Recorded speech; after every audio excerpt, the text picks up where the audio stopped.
Admiral Ziratel's crystalline appendages rippled with anticipation as her ship, the Stellar Seeker, approached Europa's icy surface.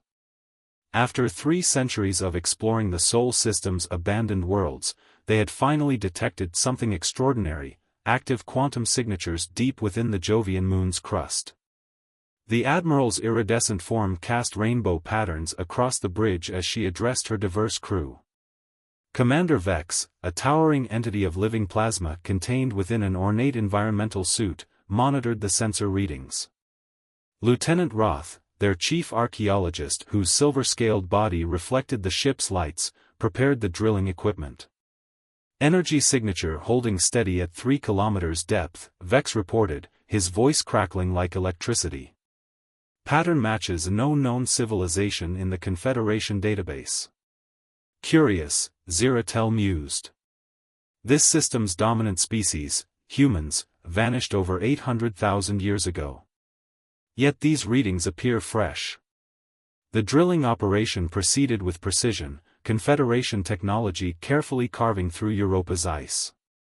After 6 hours of tense work, they breached a vast artificial cavern. The sensor feeds revealed something impossible: a sprawling facility of gleaming metal and pulsing lights, perfectly preserved. Life signs detected, Vex announced, his plasma form flaring with shock. Thousands of them. In some form of suspended animation. The Discovery team, led by Roth, entered the facility with appropriate caution. The architecture was unlike anything in Confederation records: seamless metal surfaces that seemed to respond to their presence, holographic interfaces springing to life as they passed. In the central chamber, they found the stasis pods, row upon row of sleek capsules, each containing a perfectly preserved human being. The facility's AI activated, its holographic avatar materializing before them. "Welcome, visitors," it said in flawless galactic standard. "I am Arya, custodian of the Europa Vault. You have arrived right on schedule."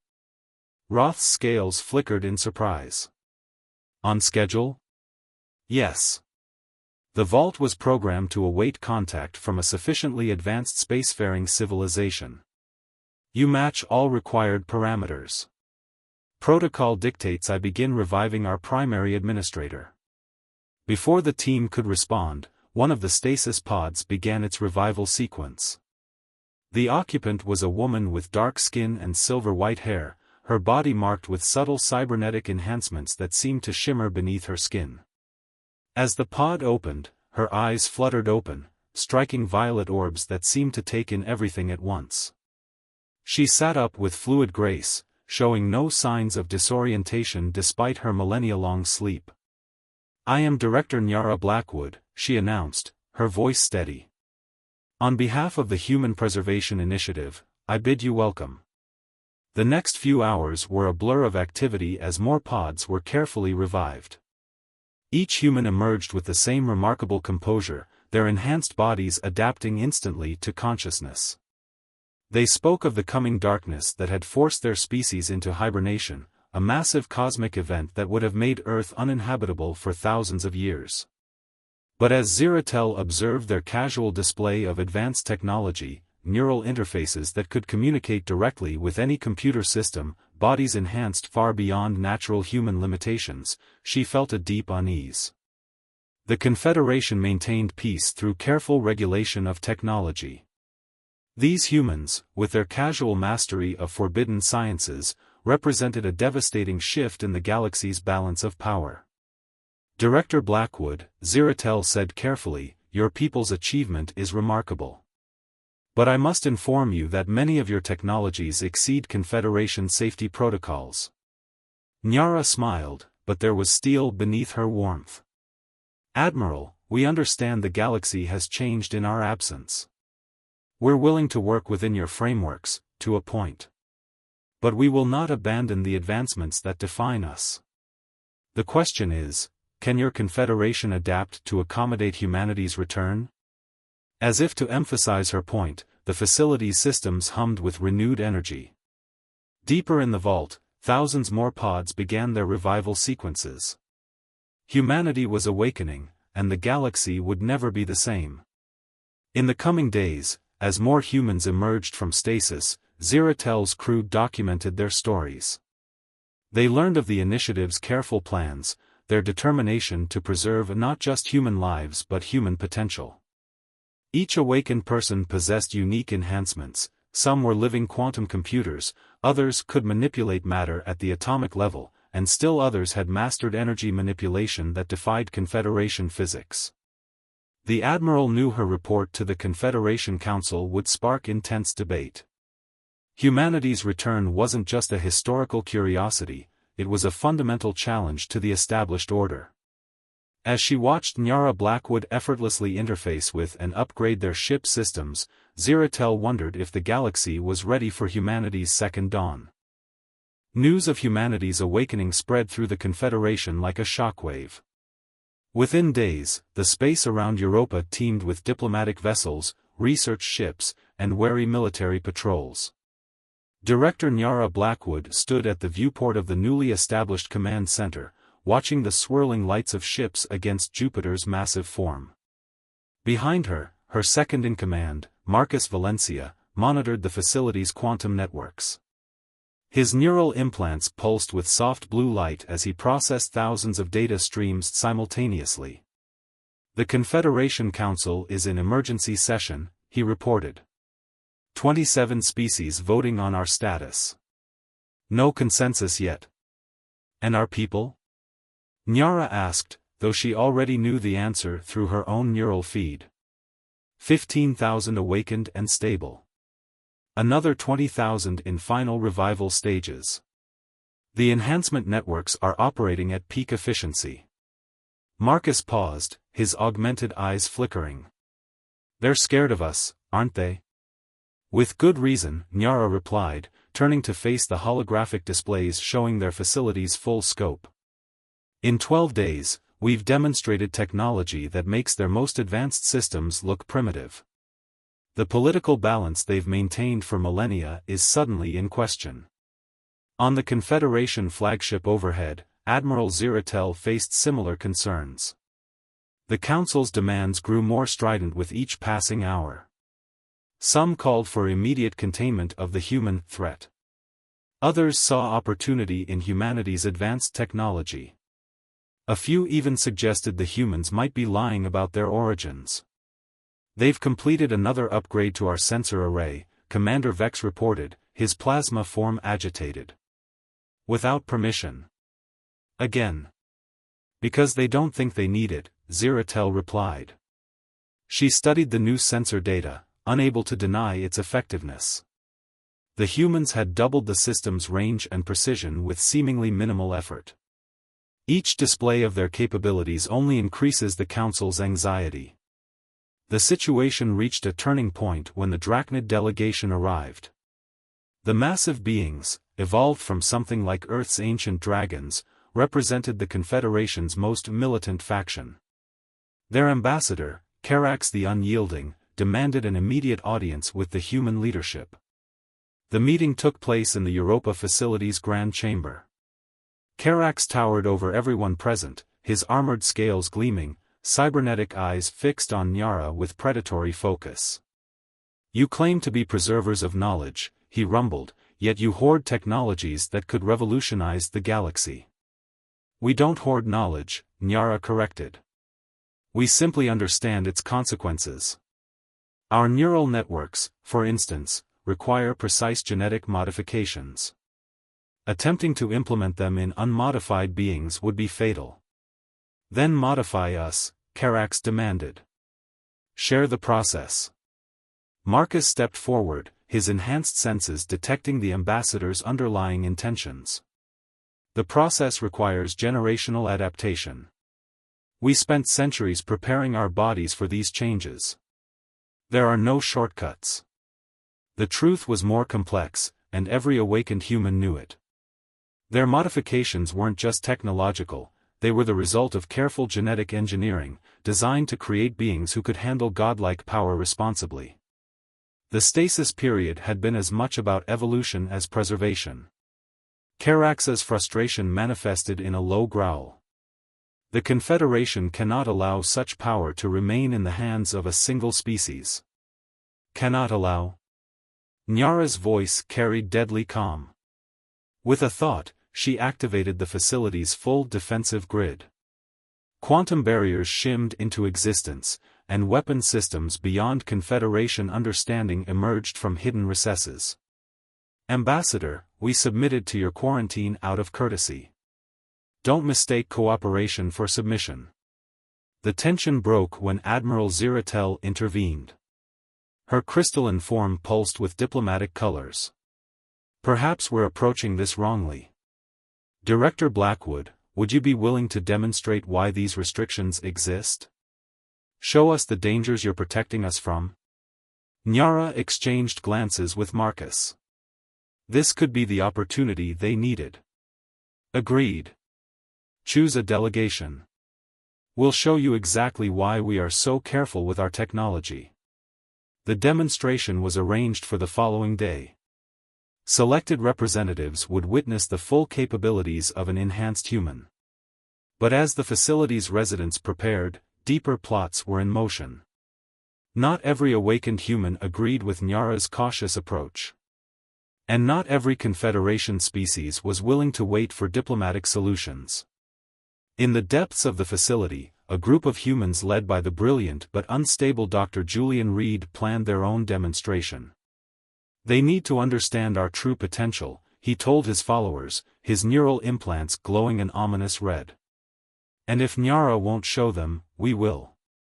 Meanwhile, in high orbit, Karax secretly contacted his government. The humans must be contained, he reported. By any means necessary. Activate the Omega Protocol. As Europa's eternal night continued, 3 factions prepared for actions that would change the galaxy forever.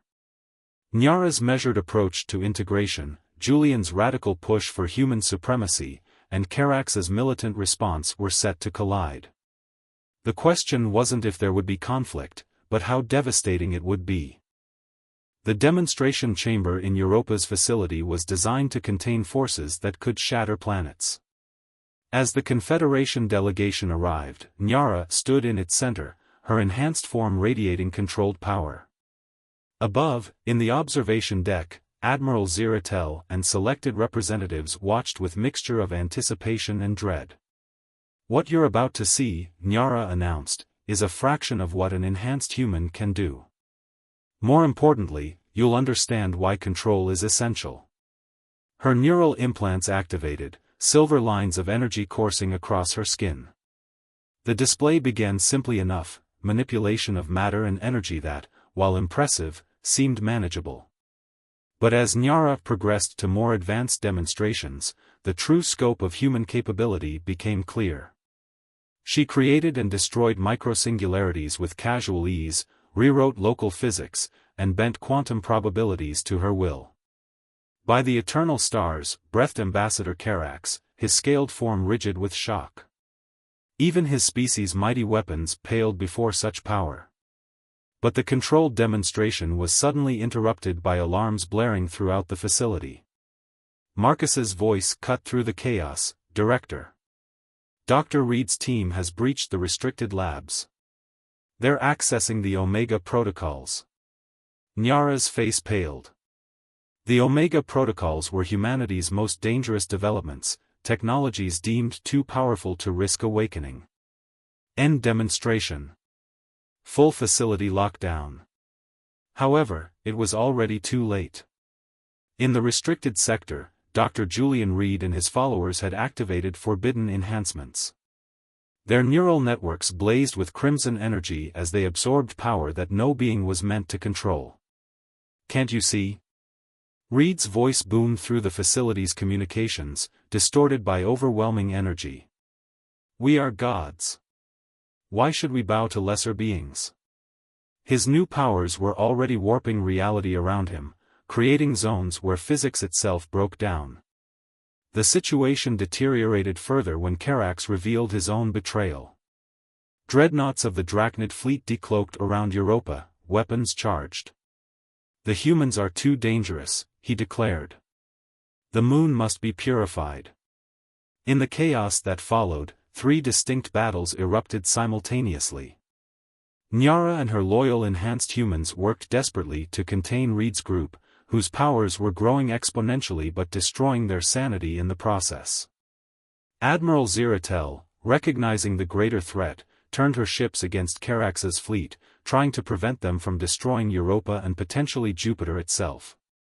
The space above the moon became a battlefield as Confederation ships fought each other. Carax's dreadnoughts unleashed planet-cracking weapons, while Ziratel's defenders attempted to maintain a protective screen around Europa. The moon's surface cracked under the strain of multiple gravitational weapons.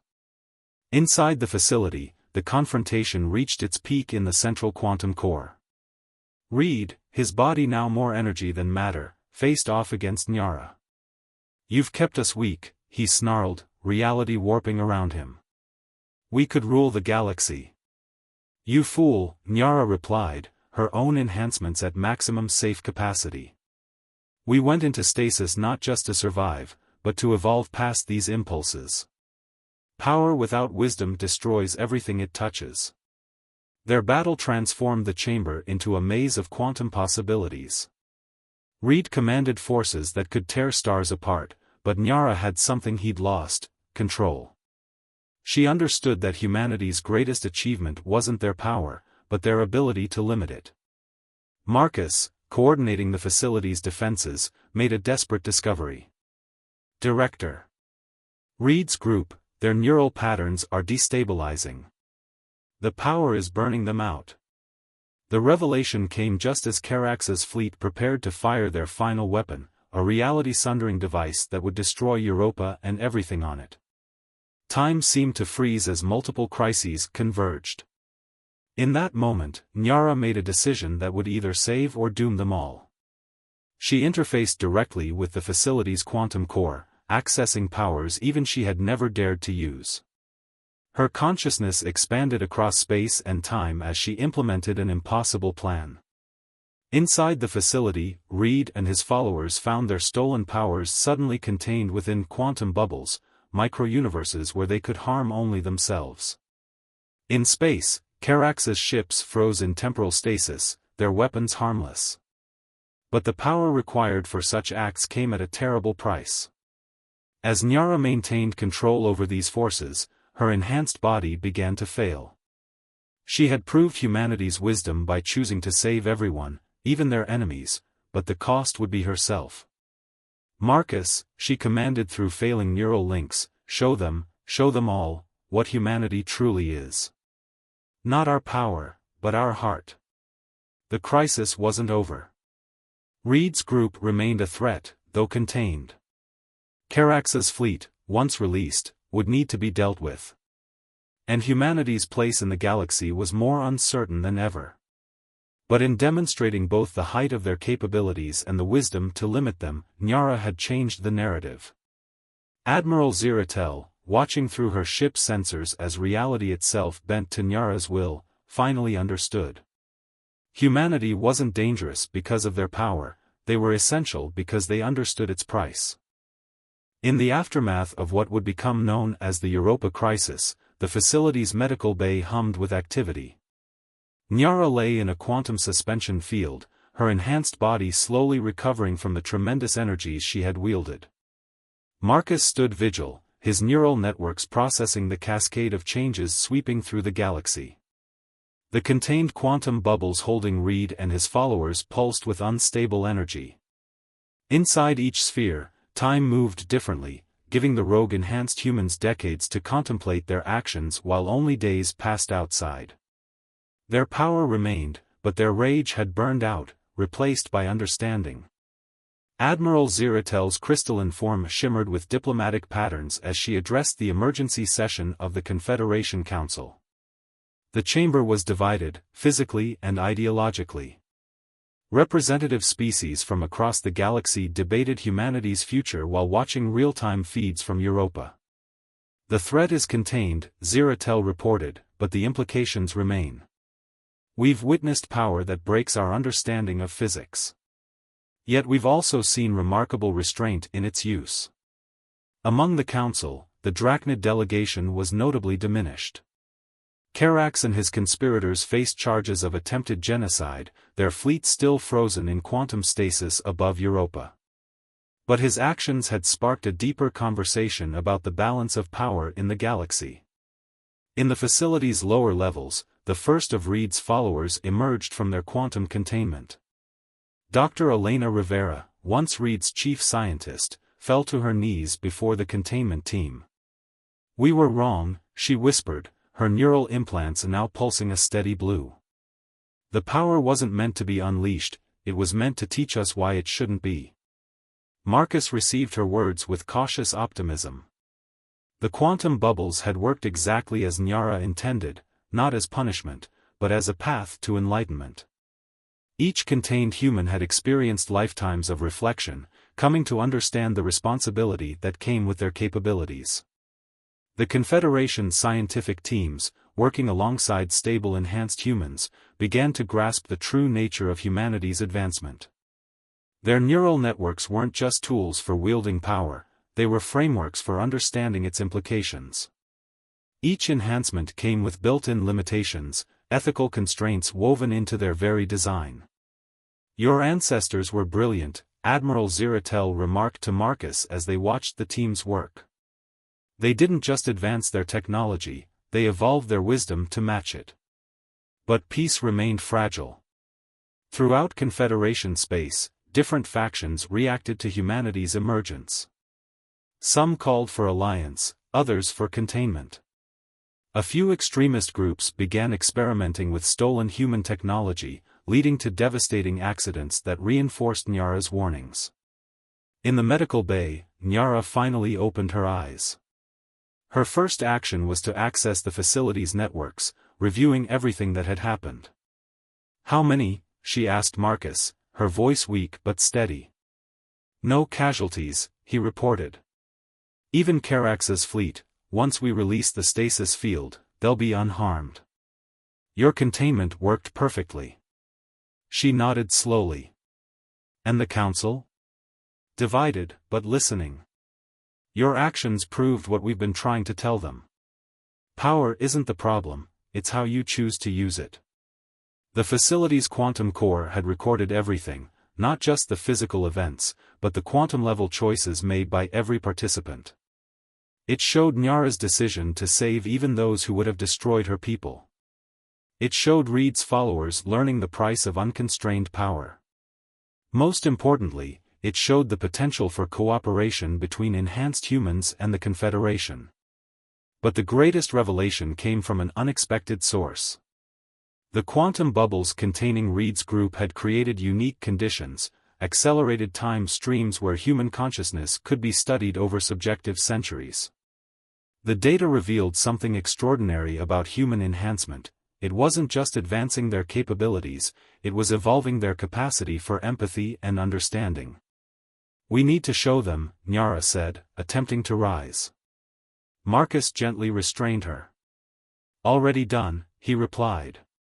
The quantum core recorded everything, every decision, every possibility. The Council is reviewing it now. They're beginning to understand that our technology isn't just about power. It's about responsibility. In orbit, the Confederation fleet had established a protective perimeter around Europa. Not to contain humanity, but to protect them while a new framework for cooperation was established. The enhanced humans had demonstrated both the height of their capabilities and the wisdom to limit them. As Nyara recovered, she began drafting a proposal for the Council, a path forward that would allow humanity to share their advancement safely. It wasn't about releasing all their technology at once, but about teaching the fundamental lesson they had learned in their long sleep: true progress comes not from power itself, but from the wisdom to wield it wisely. 1 year after the Europa crisis, the Sol system had transformed. The ancient moon base now served as humanity's embassy to the Confederation, its quantum core powering innovations that benefited all species. Nyara stood in the newly constructed Harmony Chamber, where representatives from across the galaxy gathered to witness humanity's new approach to sharing their knowledge. The chamber itself was a testament to human ingenuity, a vast spherical space where quantum probability fields allowed visitors to safely experience enhanced human abilities firsthand. More importantly, it let them understand why certain technologies needed to remain controlled. Integration Protocol Phase 3 is showing promising results, Marcus reported, his neural implants synchronizing with the facility's systems.